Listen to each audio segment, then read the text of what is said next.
सुशांत सिंह राजपूत नहीं रहे। मन को एक धक्का सा लगा। एक असीम संभावनाओं से भरा युवा यूं ही खुद को मौत के अंधियारों में क्यों झोंक देगा, समझ नहीं आया।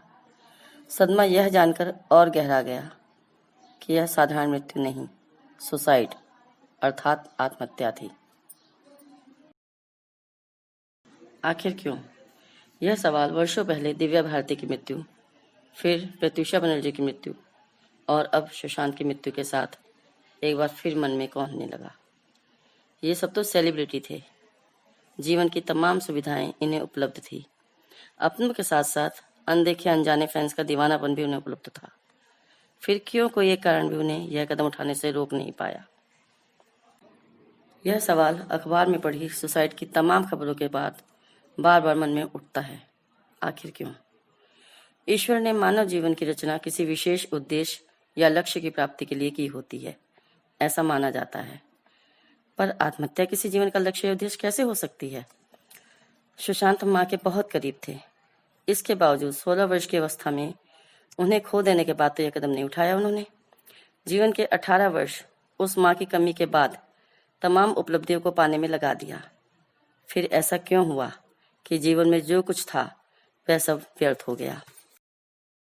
तमाम उपलब्धियों को ठुकराकर इतने मूल्यवान जीवन को खो दिया उन्होंने, क्यों? सुशांत हो या कोई साधारण सा व्यक्ति, मेरे लिए तो हर जीवन मूल्यवान है। दुनिया में बहुत कुछ है हमारे आसपास, फिर थोड़ा कुछ ना पा सकने की निराशा में ये सब कुछ ठुकरा देने का औचित्य मैं समझ नहीं पाती। इतने अपनों की भीड़ में क्यों इतने अकेले हो जाते हैं हम कि खुद को ही निराशा के ब्लैक होल में समा जाने देते हैं। मोबाइल संस्कृति के चलते एक तरफ बहुत अकेले हो गए हैं हम, किंतु दूसरी तरफ बहुत बड़ी दुनिया के साथ जुड़ भी तो गए हैं। कॉन्टैक्ट्स की लंबी लिस्ट में कोई ना कोई तो हमारे लिए उपलब्ध होगा ही। उंगली के हल्के से टच से किसी के साथ भी अपनी असफलता को साझा करके दिल को हल्का कर सकते हैं हम। जब भी निराशा की कालिमा हमें घेरने लगे, नजर उठाइए। आसमान में कोई सूरज, चांद या असंख्य सितारों में से कोई एक नन्हा सा चमटिपाता सितारा तो आपका भी होगा ही। वह भी नहीं है तो निराश न हो। अपने नन्हे पंखों में रोशनी का छोटा सा संसार समेटे एक जुगनू पर तो आपका अधिकार है ही। बढ़िए, उसी में मुट्ठी में भर अपने मन के अंधियारे खोने में छोड़ दीजिए। वह देखिए, माँ की मीठी मुस्कान, उसकी हल्की थपकी, बहन की रेशमी राखी का स्पर्श या क्लास के कोने वाली बेंच पर बैठी उस लड़की की शर्माई मुस्कुराहट जैसी ढेरों यादें और उनसे जुड़ी तमाम खट्टी मीठी यादों की लड़ियां मन से निकलकर आंखों और धीरे धीरे होठों तक फैल जाएंगी। तो फेंकिए रस्सी का वह खुरदरा फंदा, जहर की वह घिनौनी शीशी या नस काटने को तैयार वह बेरहम ब्लेड, जो आपको अपनों और उनसे जुड़ी यादों से दूर ले जाएगा।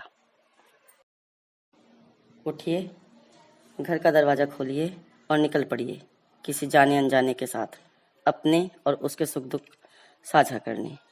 यकीन मानिए, आपसे भी ज्यादा हारे और निराश लोग आप जैसे ही किसी अपने की तलाश में भटक रहे हैं। इस समय समूचा विश्व कोरोना के ग्रहण से घिरा हुआ है, पर हम सभी जीने की जद्दोजहद में लगे हैं। कोई मरना नहीं चाहता, तो आखिर आप ही क्यों?